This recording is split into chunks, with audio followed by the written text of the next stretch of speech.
Right, welcome to Final Fantasy XIV, Stormblood. I'm going to be giving this MMO another try. It's one of the top two MMOs out there. One is Elder Scrolls Online, which you're already playing. This is the other, Final Fantasy XIV. Elder Scrolls Online is free. You have the base version that you can play for free. You just have to pay for the expansion packs as they come. Final Fantasy XIV is pay all the way. You pay for the original game, then you have to pay a monthly subscription. So, we're gonna give this one a try, and if it does well, if it's a good game, if it keeps us engaged, if you guys like watching it, I guess we'll keep it up on the channel, and we'll officially have two of them running at the same time. We'll have Elder Scrolls Online, and we'll have Final Fantasy XIV. I've had good things about this game from almost everyone who has played it. A lot of them say it's probably even better than Elder Scrolls Online. I beg to differ. I'm not sure about that, but let's see how it goes. I hope it's really a fun game. Then we can have both MMOs running at the same time, among other games that we will be playing on the channel as well. So without saying too much more, let's jump in.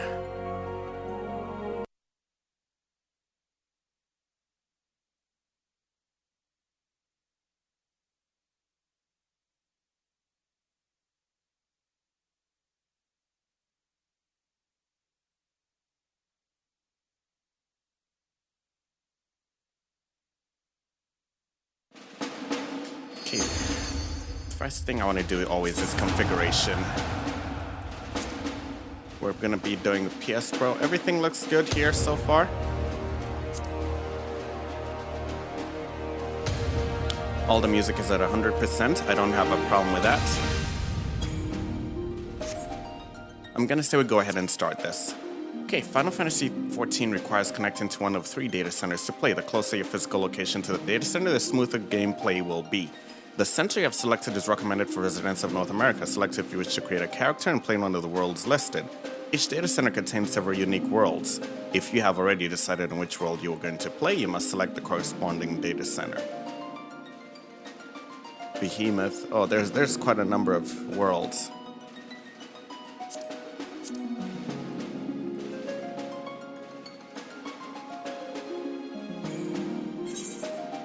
I'm gonna go with 2.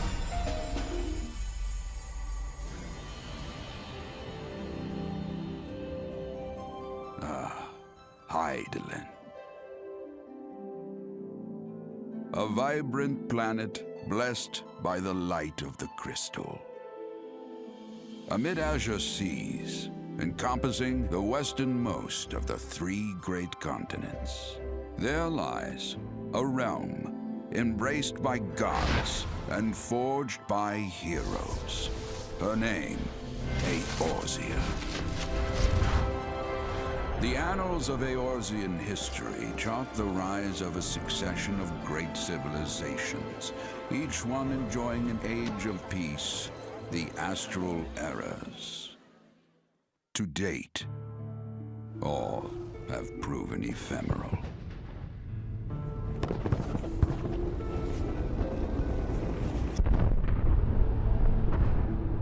In the year 1572 of the 6th and most recent Astral Era, the Northern Empire of Garlean amassed a great army at the heart of Eorzea, seeking dominion over all. Rising in desperate resistance, the forces of the Eorzean Alliance met their would-be conquerors in the field. Yet, even as the battle raged, the lesser moon, Bahamut, was plucked from the heavens through imperial machination. From its core emerged the elder primal Bahamut, who unleashed his fury upon the realm.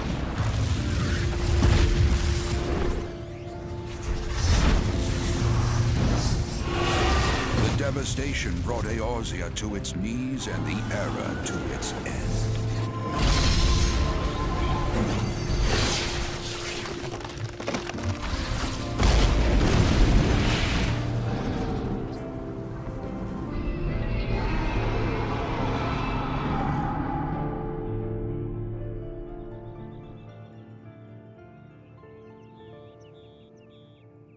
5 years have come and gone. The light of life still shines upon Eorzea. Man labors tirelessly to raise himself from the Calamity's ruin.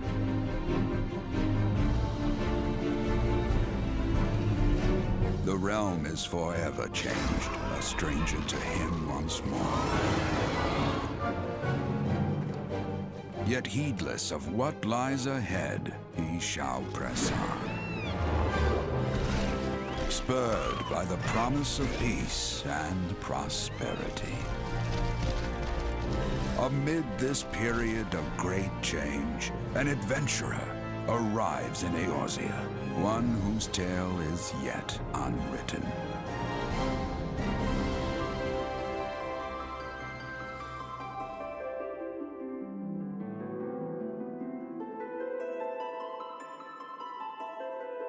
May he ever walk in the light of the crystal.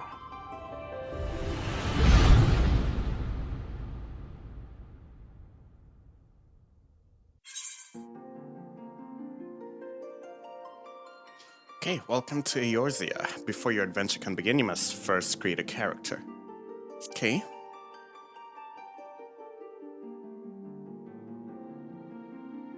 Let's see, the Higher are said to have first traveled to Eorzea from her surrounding continents and islands. 3 great migratory waves later, they are now the most populous of all the civilized races. They exhibit a relatively modest physique, both in height and build, and are known for their peculiarly short, rounded ears. Hyers are well suited for traveling long distances by foot, a trait thought to account for their swift proliferation. Their espousal of an eclectic variety of languages and traditions is a legacy of their diverse heritage, as is their resulting look of a unified cultural identity. Okay, so these are the races. We have this. These are more like the elves. The Elezen. In former times, the Elezen were the sole inhabitants of Eorzea, claiming dominion over her.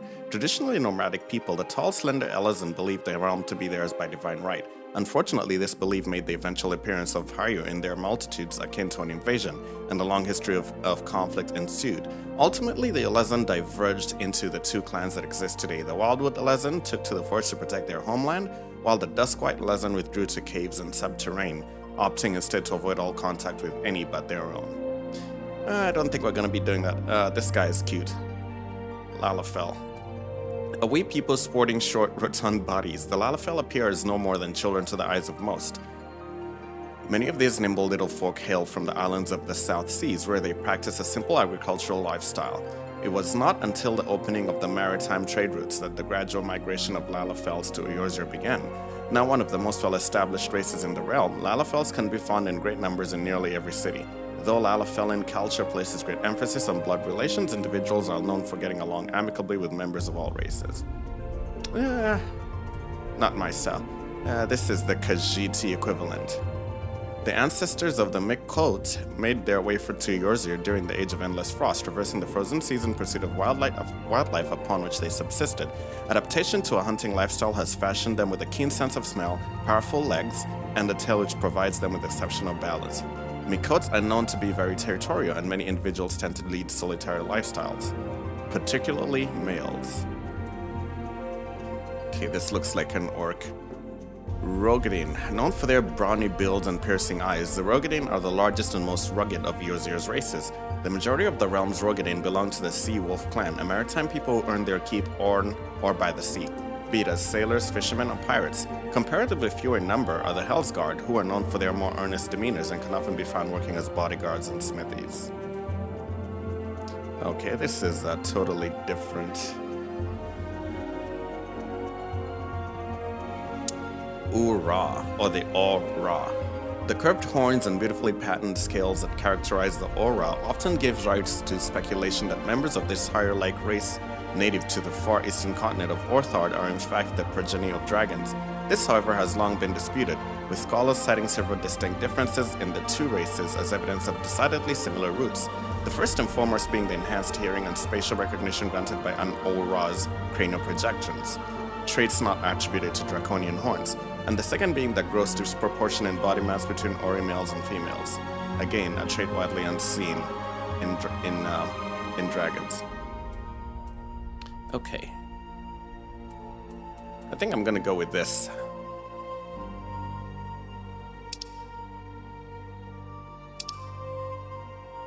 So the paws can either be standing or unique. Let's see the attire. Race, small clothes, none. I think I'm gonna go with this race. We're already playing as an elf. As usual, you guys know Deft Paws likes to play as the girls. Why? I don't know. I just like looking at girls. I get to live as a guy 24/7, so when I fire up a video game to escape to an alternate reality, I like to look at the girls. So, deal with it. So, we're gonna go with a girl. And do we get to customize her? Let's see. I can hit options here. Nope. So let's confirm. So we have the Highlanders were the first of the Haiyu to reach Eorzea. Their name derives from their long tradition of building strongholds in the mountains. Compared to their midland brethren, the Highlanders are noticeably larger in build. Of late, Highlanders have become an increasingly rare sight in Eorzea. Their number represented almost exclusively by those who fled Ala Mhigo after its fall and now work in the desert city-state of Othard as mercenaries and sell swords. So starting attributes is Strength 23, Dex 20, Vitality 22, Intelligence 18, Mind 20. 22, 19, 20, 23, 19. So these guys excel in intelligence and strength. These ones are not so intelligent. I think I'm gonna go for the Highlander. Yeah, let's go with the Highlander. And let's hit confirm. So we don't want to be too tall. We'll be right there. Right there in the middle.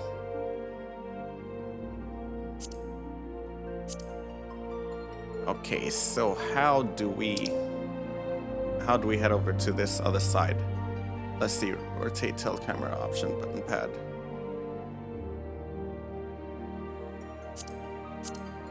Okay, so muscle tone.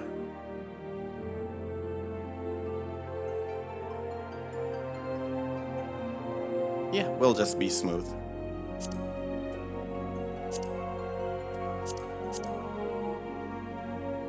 Bust size, I guess this affects what? That? Well, we don't have to be too large. Let's just be right there in the middle. Skin color, I think I like her just the way she is.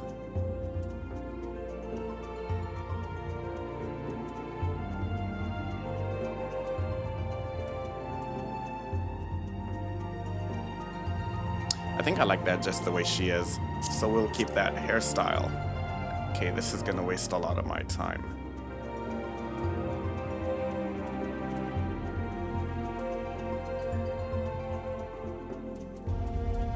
These guys have a lot more hairstyles.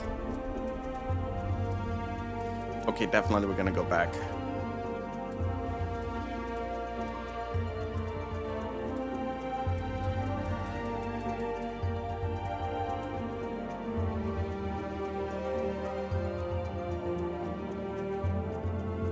We may just do that, or go back to this.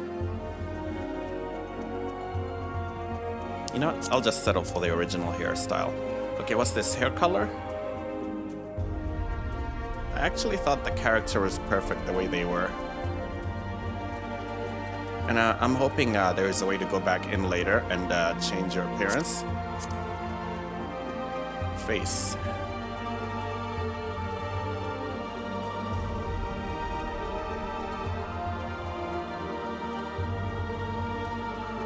This one looks a bit more natural though, but I don't want that tattoo. I guess I'll have to get rid of it. No. Nope. This looks a bit too plastic. I think this looks a bit more natural. Jaw, type 1, type 2. No. Eye shape, I think that's perfect. Iris size, I think that's perfect. Eye color, I think it's just fine the way it is. Eyebrows.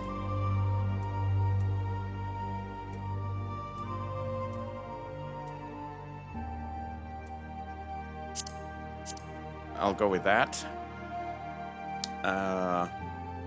Nose. I think the nose is just fine the way it is. Mouth is fine the way it is. Lip color is fine the way it is. Mouth is fine the way it is. Facial features. No. I'll skip that. Tattoos. No. I'm not a fan of tattoos. Face paint. No face paint. Face paint color. None. Voice. I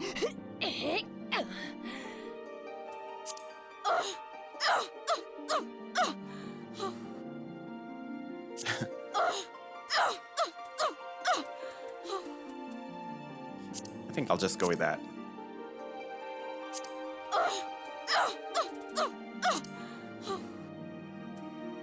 Yep, I think that does it for me. Save appearance data. Yeah, I'm pretty sure we can find a way to... Can we find a way to... no comments. Can we find a way to edit our appearance later? I hope we can.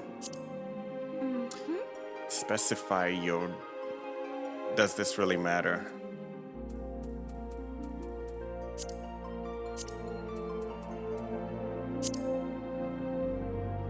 Okay, we'll put that in. Let's see. The Eorzean year consists of the moon, Menfina, revolving around Heidelins to astral and umbral poles while fluctuating between each of the 6 elements. In this, the year can be said to be the length of 12 moons, which is 12 months. Okay, Helon. Let's see. Helon. Let's see. Helon, mover of glaciers and goddess of war, is the guardian deity of Ishgard. She commands the element of ice and is associated with the first moon of the Eorzean calendar. Helon is the daughter of Ragal and the bitter rival of Nafika. She's most often depicted as a relentless warrioress armed with a bronze great shield. Her symbol is the 3 spears. Okay, element of ice, water. I'm looking for something with fire. Element of wind.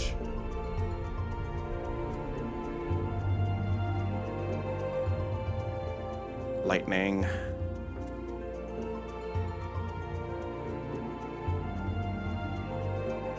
Azima, I'll just go with that. Okay, so select your class. Gladiators specialize in handling of all manner of one-handed blades, from daggers to swords, be they single or double-edged, straight or curved. A defining characteristic of the art is its emphasis on diverse combat tactics.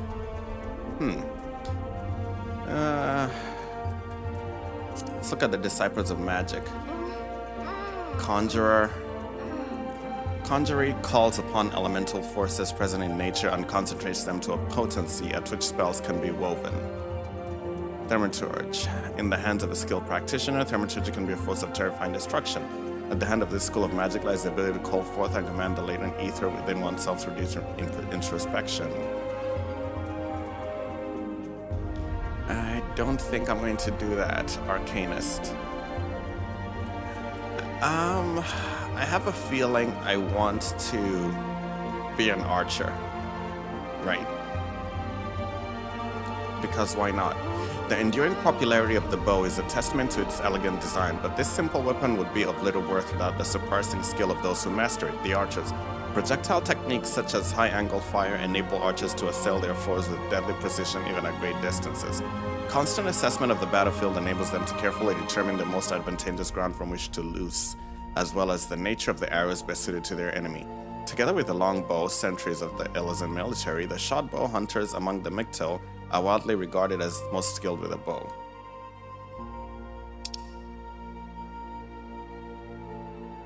Okay, so if we... So this is the race. This is when it turns into a job.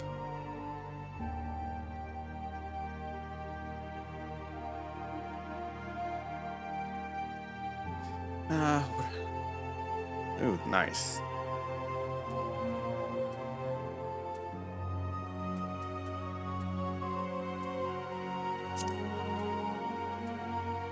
Yeah, we're doing magic in Elder Scrolls Online, so I want to go with let's go with an archer. And plus, I've also heard that if you want to change your class later on, it's as simple as 1, 2, 3. So let's go with Archer. You have selected Brynhildir as your starting world. Proceed? Yes. Specify the first and last name of your character. I guess the first name is gonna be...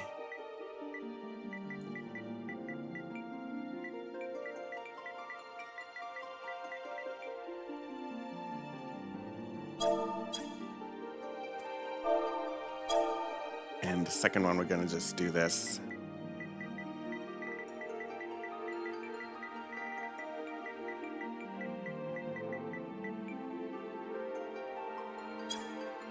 Okay, both forename and surname must be between 2 and 15 characters and not total of more than 20. Only letters, hyphens, and apostrophes can be used. The first character of either name must be a letter. Okay.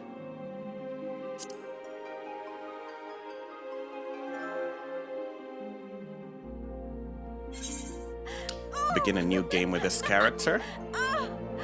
Yep.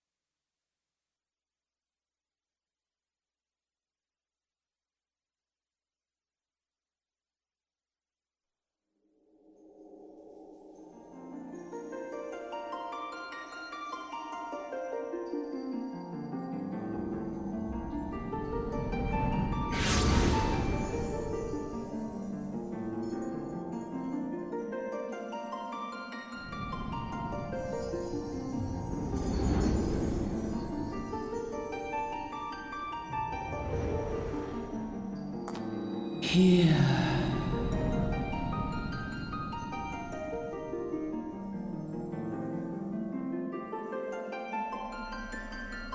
Here. Feel.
Okay, so somebody's talking to us. They're saying you're alright, lass? You were moaning in your sleep and sweating buckets besides. Okay, so I guess the characters in here are not voiced, which is very disappointing. Very.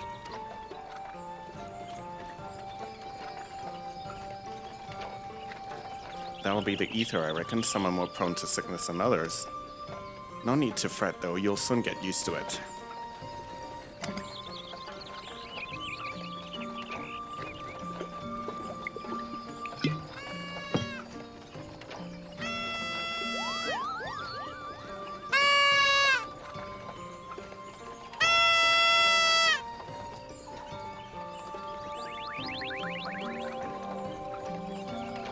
Feeling better, Kupo? Aha, you can see us. I had a feeling you could, Kupo. We're Moguls, and we live in this wood.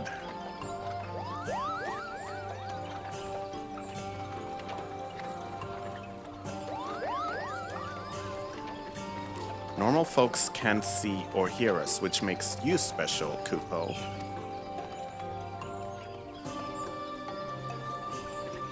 And seeing as how you're special, maybe you can tell us something. The wood's been restless of late, lots of strange things happening. Have you chanced to witness anything suspicious, Kupo?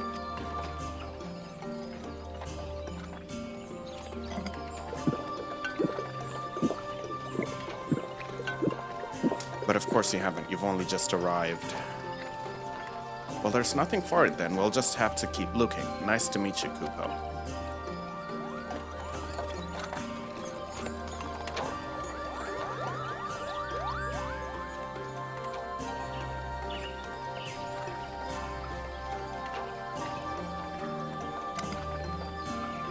It's probably empty, isn't it?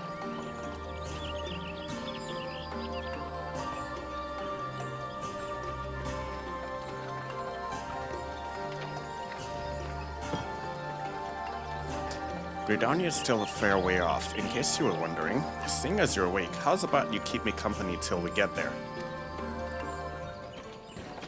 Them young'uns don't care much for conversation, see? Vermont's the name, and Pedlin's me trade. As for your good self, judging by your unusual garments, I'd say you were one of them new adventurers, am I warm? I knew it, going wherever the wind blows, seeking fortune and glory.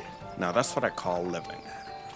So long as you can avoid dying, I mean, it ain't no secret that adventuring's a risky business, these days especially.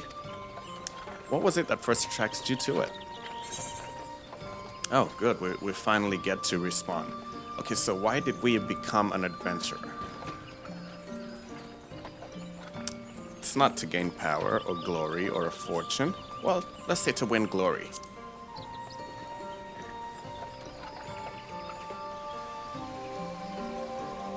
Glory, eh? Well, if you're willing to take on them tasks as other folk ain't, an adventurer such as yourself can win fame, what coin can't buy. When you arrive in town, you'll want to report to the Adventurers Guild. You can find out everything you need to know about the adventuring business in there.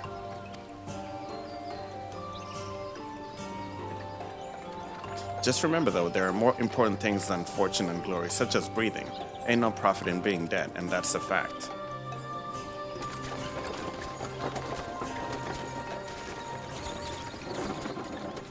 Halt! Go no further. What is this then?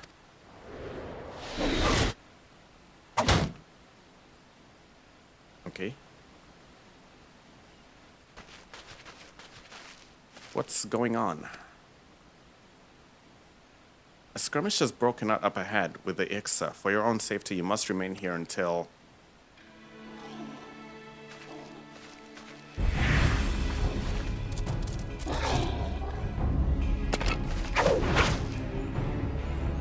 Bloody hells, we shall hold them here. Try to break clear.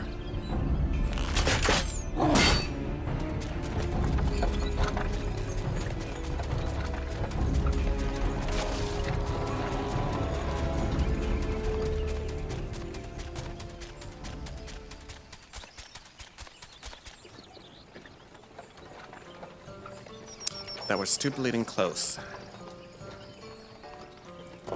Nice of Ixal to send us a welcoming party though, eh? Joking aside, this won't be the last time you meet those feathered fiends, so just you take care, alright? And by the by, is this your first trip to Gridania? Yes it is. It is? Well then, let this journey itinerant tell you the ins and outs of your destination. The city of Gridania lies slap bang in the middle of the Black Shroud, the biggest, luscious forest in all Eorzea. Though it ain't near as lush as it used to be, saying that, not since the Calamity laid half of it to waste. The destruction prompted a herd of new nasties to move in and gave the Ixal unneeded encouragement. Birdman raids have become a daily occurrence. Ah, at long last. Behold, Gridania, the forest nation blessed by the elementals.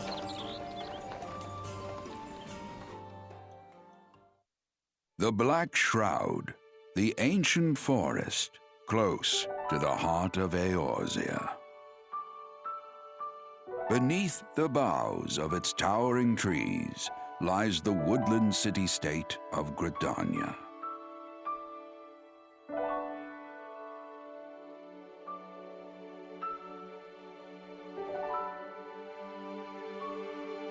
Once a sanctuary from the world beyond the hedge, even the mighty elementals, eternal guardians of the forest, could not forestall the coming of the Seventh Umbral Era. However, the goddess Nofika was never one to forsake her children, and today she welcomes another brave soul. One who may yet play a telling role in the tale of this great realm.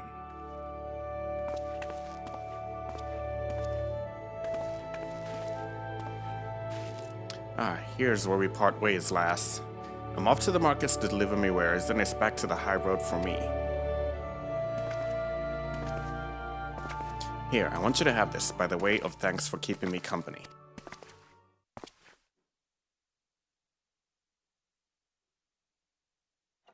Hey, you never did tell me your name, did you? Well, here's an idea. Become the short-storied personage I can brag about having met, and I'll consider us square.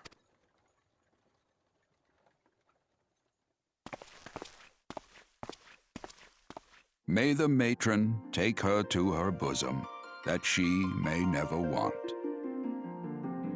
And in her heart, sow serenity, purity, and sanctity.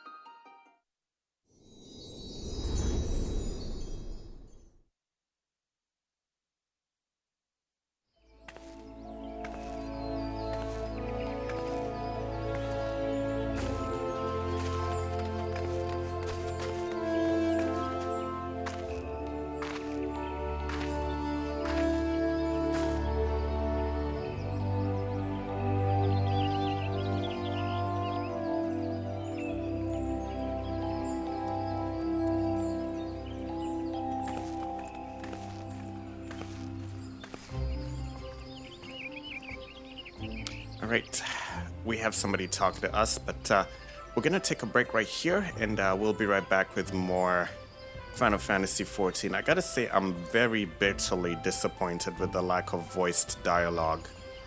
I'm actually very, very disappointed. That alone will go a long way towards making me like or dislike this game. Right now, let's take a break. We'll be right back with more Final Fantasy XIV.